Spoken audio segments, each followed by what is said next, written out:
Ya. Maka sekarang saya pengen berbagi sama kalian semua teman-teman. Dari pengalaman saya belajar tentang ilmu sedekah, ya, minimal ada 7 poin sedekah yang bisa Anda lakukan.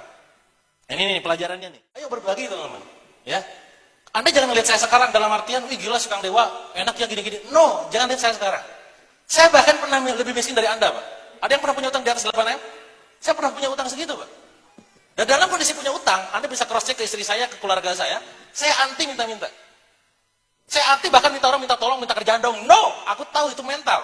Satu-satunya tempat saya minta adalah ke Allah Subhanahu wa taala. Jangan pernah tunjukkan muka muremmu itu, muka susahmu itu di hadapan orang lain. Apalagi pasanganmu, apalagi anakmu, Pak. Saya sering bilang, Anda punya hutang, Anda boleh kehilangan seluruh harta, boleh. Boleh kehilangan seluruh kepercayaan, boleh. Boleh kehilangan seluruh teman, boleh. Satu yang boleh kehilangan, kehidupan kamu, Pak.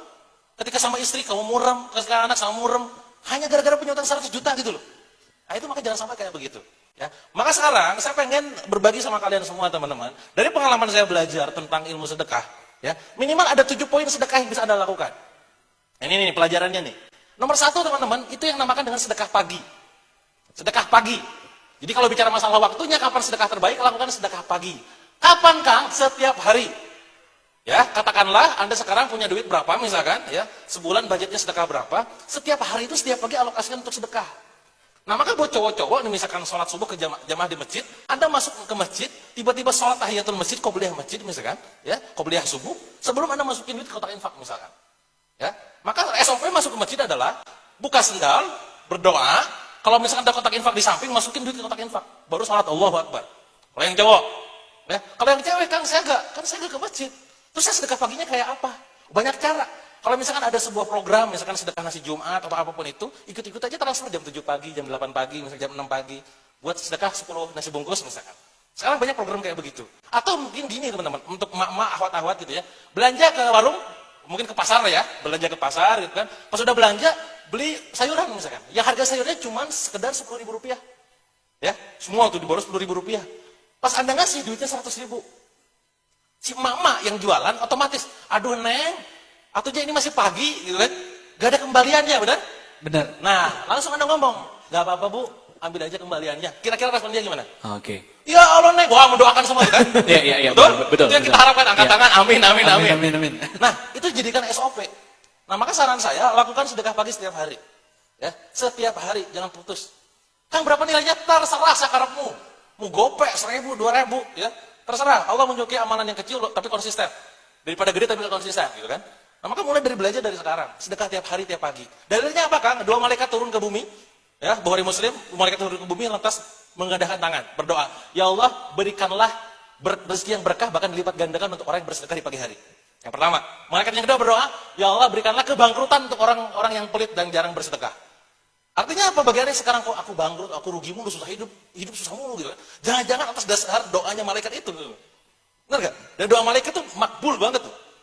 Ya, maka mulai sekarang, SOP kan hariannya kita itu, besok pagi nih, sebelum sholat subuh, atau pas sholat subuh, atau ba'da sholat subuh, sedekah lempar. Kemana pun itu. Kang, kemana Kang? Terserah. Ya, ingat konsepnya dari mau yang ke yang membutuhkan. Itu nomor 1. Setiap hari, setiap pagi. Langsung masuk ke hari yang Senin, Selasa, Rabu, Kamis, Jumat. Nah, ketemu Jumat, agendakan untuk agenda hari yang spesial. Apa itu? Sedekah Jumat. Kalau misalkan hariannya Anda setiap pagi adalah sedekahnya katakanlah 5.000 rupiah, maka di Jumat nominalnya lipat gandakan. 3 kali lipat, 2 kali lipat, 3 kali lipat, 4 kali lipat, 5 kali lipat, berapa kali lipat.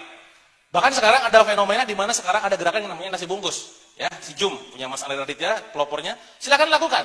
Dan saya tahu si Jum teman-teman, tahu nasi bungkus sedekah nasi Jumat itu sebelum program itu ada. Ya dulu masih ingat Mas, saya pas waktu bangkrut itu pernah ngisi seminar di Medan. Iya. Di kota Medan.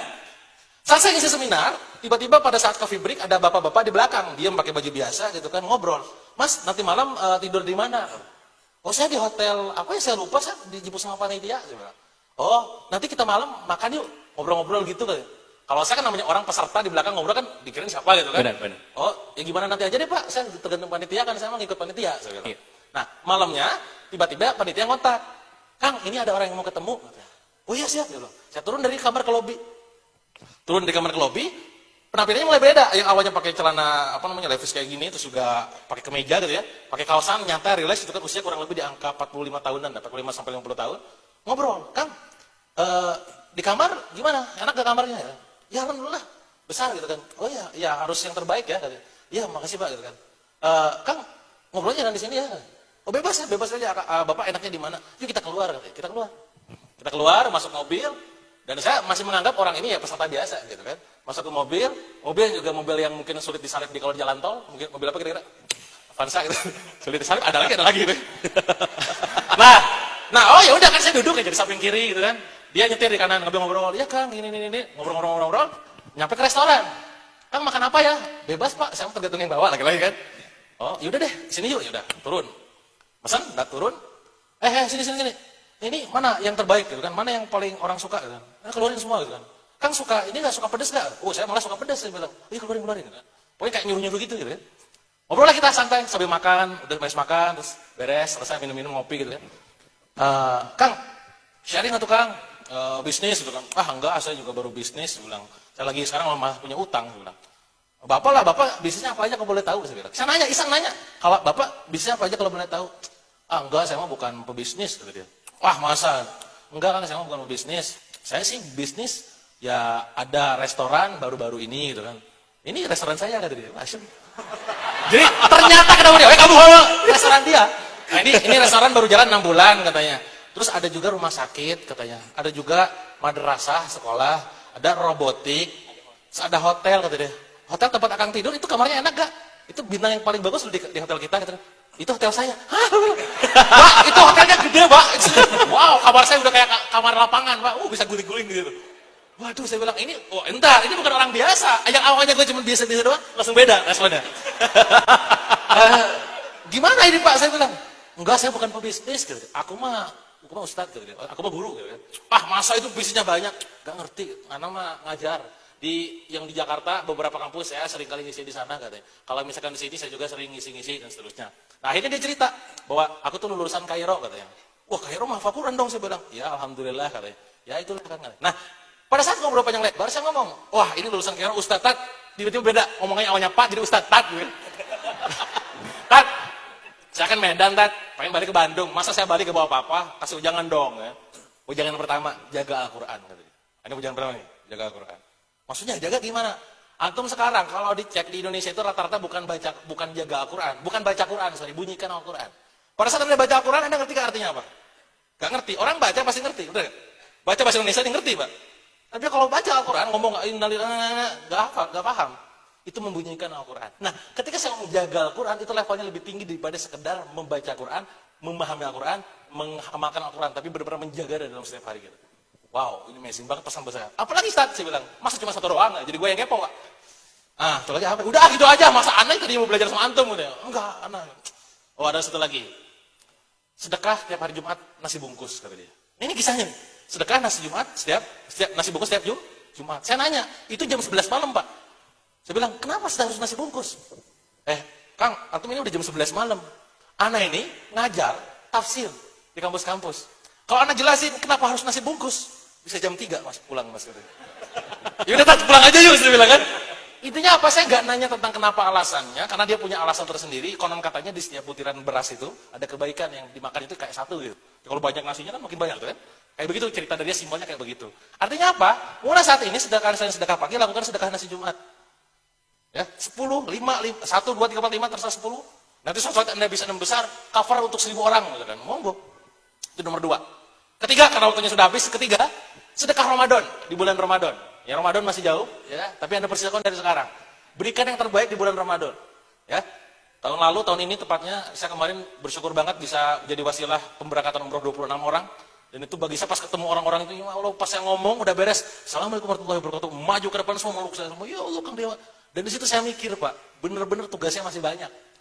Tugas kita untuk bisa mengumrohkan orang lain masih banyak Pak. Orang-orang yang sekarang mungkin dia menggali kubur, ya muazin, marbot masjid, kira-kira menurut kalian, mereka pengen umroh gak?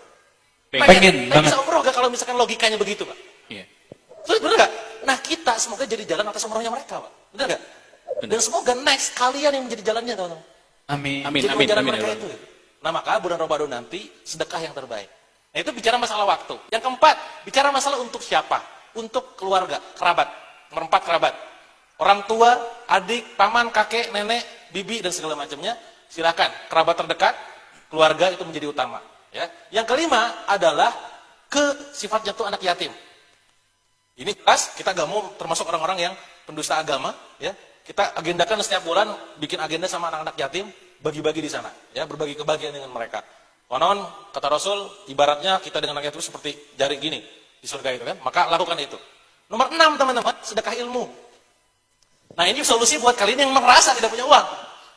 Aduh Kang, saya mah gak punya uang, gimana nih ceritanya? Ingat, saya pernah belajar sebuah bacaan di mana manusia itu minimal ada kondisinya tuh punya uang, tidak punya ilmu tidak punya uang, punya uang, tidak punya ilmu tidak punya uang. Nah maka ketika kita tidak punya uang tapi punya ilmu, sedekahin ilmunya. Dengan cara gimana? Berbagi ilmu kayak begini. Nah hari ini nih, Saudagar Fest dari pembicara nomor 1 tadi sampai nanti malam, tulis rekamannya. Rekamannya ditulis atau di shoot, atau misalkan ada catat resumenya, share di Instagram, di Facebook, share di YouTube, segala macamnya. Niatkan untuk kebaikan. Itu jadi sedekah kita insya Allah. Ya. Mandala Allah khairan falahu mislu ajri fa'ilihi. Barang siapa menunjukkan kebaikan, maka baginya pahala yang serupa seperti yang ditujukinya. Jangan pernah pelit teman-teman untuk ilmu, ya. Insya Allah akan terus bermanfaat. Nah terakhir nomor 7, sedekah brutal. Teman-teman. Ini konsep yang saya usung, yang menjadi penutup dari sesi saya ini. Apa itu sedekah brutal? Menyedekahkan yang terbaik yang ada dalam diri kita. Ya, kalau misalkan saudagar, ya mungkin apa kira-kira? Ya mungkin omset, ya mungkin profit atau mungkin uang. Ya, mungkin dipakai untuk wakaf, dipakai untuk sedekah, infak dan segala macamnya. Untuk pekerjaan apapun itu.